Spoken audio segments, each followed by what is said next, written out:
Carlos Drummond de Andrade. Eu quase quebrei a cabeça pensando em qual poema, diante de tantos poemas lindos, maravilhosos e muito famosos do Drummond que eu poderia trazer aqui para vocês, né? Mas tá aí, então, o Drummond, ele é o mais regionalista, né, dos poetas aí da segunda fase do modernismo. O regionalismo dele está relacionado à cidade de Itabira, em Minas Gerais. Ele descreve essa cidade, ele fala muito sobre essa cidade na obra dele, né? A gente tem crítica, humor, ironia, desencanto com a vida, presentes aí na poesia de Drummond, investigação da realidade humana, né? Vamos ver um poema dele, mas eu queria dizer que não só o Drummond, mas vários outros desses poetas que a gente acabou de ver aqui da segunda fase do modernismo não escreveram só poesia, né? Eles também escreveram prosa. Murilo Mendes, o Jorge de Lima, mas eles são mais famosos em sua poesia, beleza? Então, do mesmo jeito que quando a gente falou lá do Machado de Assis, eu falei que o Machado de Assis também tinha escrito poesia, mas ele era famoso na prosa. O Drummond, por exemplo, também escreveu prosa, mas ele é mais famoso na poesia. Eu escolhi o poema de Sete Faces, que é o primeiro poema do primeiro livro do Carlos Drummond de Andrade. E é bem famoso, né? Assim como vários outros. Vamos dar uma lidinha, então, nesse poema. Poema de Sete Faces. Quando nasci, um anjo torto desses que vivem na sombra disse: vai, Carlos, sê goste na vida. As casas espiam os homens que correm atrás de mulheres. A tarde talvez fosse azul, não houvessem tantos desejos. O bonde passa cheio de pernas, pernas brancas, pretas, amarelas. Para que tanta perna, meu Deus? Pergunta meu coração. Porém, meus olhos não perguntam nada. O homem atrás do bigode é sério, simples e forte. Quase não conversa. Tem poucos, raros amigos. O homem atrás dos óculos e do bigode. Meu Deus, por que me abandonaste? Se sabias que eu não era Deus, se sabias que eu era fraco. Mundo, mundo, vasto mundo. Se eu me chamasse Raimundo, seria uma rima, não seria uma solução. Mundo, mundo, vasto mundo, mais vasto é o meu coração. Eu não devia te dizer, mas essa lua, mais esse conhaque, botam a gente comovido como o diabo. Carlos Drummond de Andrade. Vejam que ele se chama Poema de Sete Faces e ele tem quantas estrofes?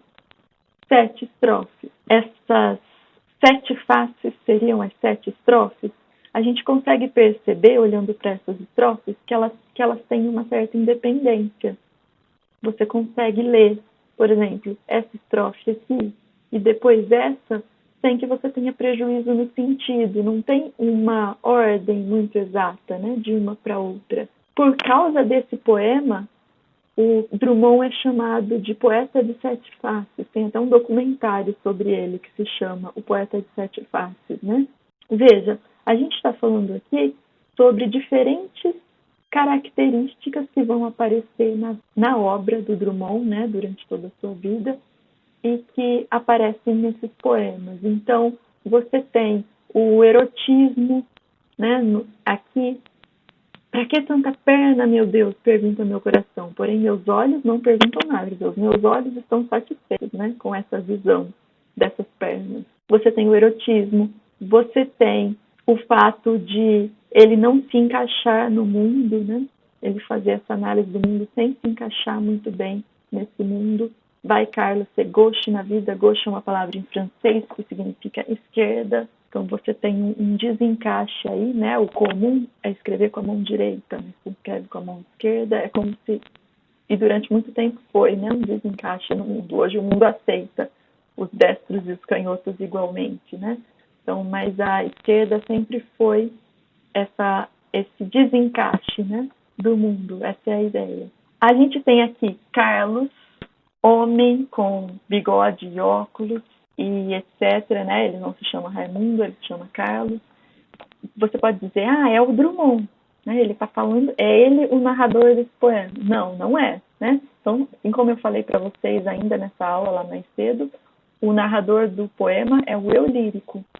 Mesmo que o Drummond se identifique com esse eu lírico, não é o Drummond. A voz que fala no poema não é o Drummond, não é o Carlos Drummond de Andrade, né? É um eu lírico que está aqui falando nessas linhas. E esse eu lírico está fazendo essa análise do mundo, né?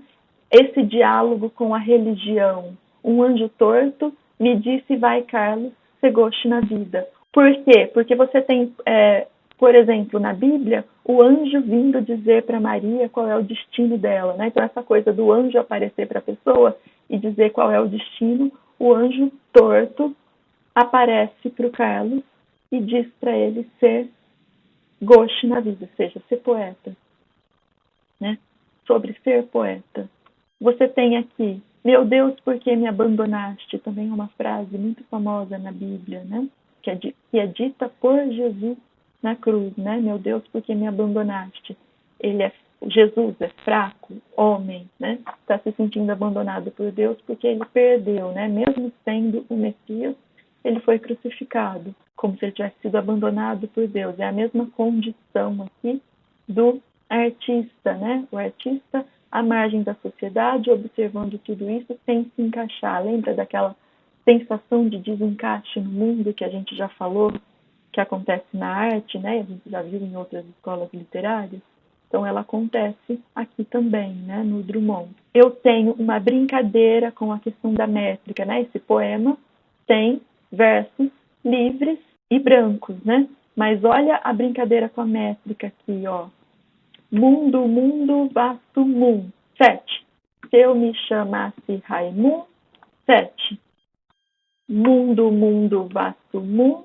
7. Mais vasto é meu coração. 7. Então, eu tenho 7, 7, 7, 7. E aqui eu tenho um versão com 14 sílabas, se a gente for contar, né? Então, ele está brincando com essa ideia. Se eu quiser, eu posso fazer métrica, mas seria, e rima, né? Mas seria uma rima, ou seria uma métrica. Não seria uma solução, né? E o meu coração é muito vasto. O meu coração é segunda geração modernista. Cabem todos os temas possíveis. Cabe métrica e cabe versos brancos e livres, né? Ele está fazendo essa brincadeira com a característica modernista aqui, né? Tanto dos temas como da forma, né? Da métrica e da rima. Algumas coisas aqui que eu achei para comentar sobre esse poema. Não dá para comentar tudo porque a gente não tem muito tempo, né? O vídeo também não pode ficar muito longo. Referências, as de sempre. Estou aqui disponível para dúvidas. Um beijo, tudo de bom e até a próxima semana de português. Ou até o vídeo de redação que vocês vão ver daqui a pouco. Tchau, tchau!